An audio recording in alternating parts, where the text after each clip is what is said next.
Well, we're gonna do some spooky treats right now because we're gearing up for Halloween and you've got a good little setup going. Well, and you don't have to do a lot. It doesn't have to be fancy. This is actually a recipe that one of our viewers gave me. This is called a pudding cookie. I've done them with cake mixes before, but I've never used a pudding mix. Yeah. I thought, now that's interesting, and they're actually really tasty. So what you start with is 1 stick of unsalted butter, and you're gonna put 3/4 of a cup of brown sugar. And then what you do is you have I believe it was 1.5 cups of all-purpose flour.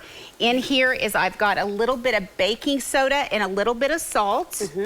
And then I'm gonna add in the small box of Jell-O, the vanilla Jell-O. Ounces, is that what it is? Yes, yep, thank you, girl. 3.4. So if you will just kind of toss that together with me. I've creamed already together the brown sugar and the butter. Will you pour in the egg for me? Okay.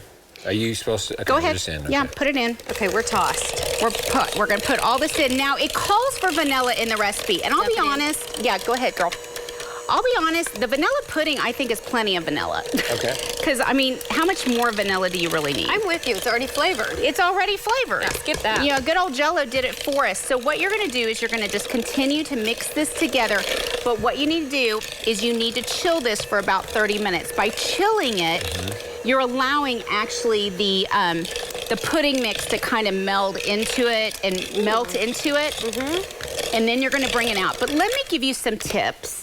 Somebody said, how do your cookies always look so good, Karen? You know, like, how do mine always look? Dear Karen. Dear Karen. How do your cookies always look so good? And how do your I'm curious. Yeah, curious cookie lady. So this is a trick. So when you see candies in magazines on cookies like this, they're putting them in after the fact. And when they're still soft, like when they're cram soft, them in. just put them in. So what I do with this is I'm gonna go ahead in this one and I'm gonna mix in the sprinkles. Some black kitties.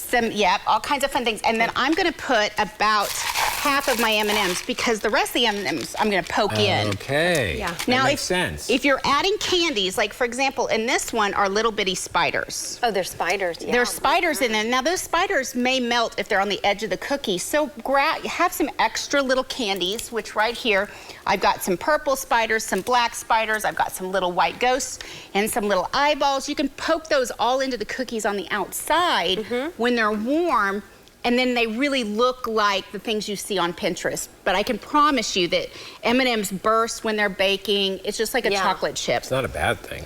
I mean, really, it's not a bad thing, but if you're going for that, that look you want, you have to do it afterwards. Gotcha. So just bake these at 350 degrees for about 10 minutes. They'll come right out, and they are delicious. All right. What are we making next? We're gonna make witch's brew. Witch's brew. Okay. So we're not doing the kitty litter anymore? No kitty litter cake this year. Okay, she made a... But I'm gonna bring one by your house. Please don't, please don't. And maybe my cat. We'll be back after this break.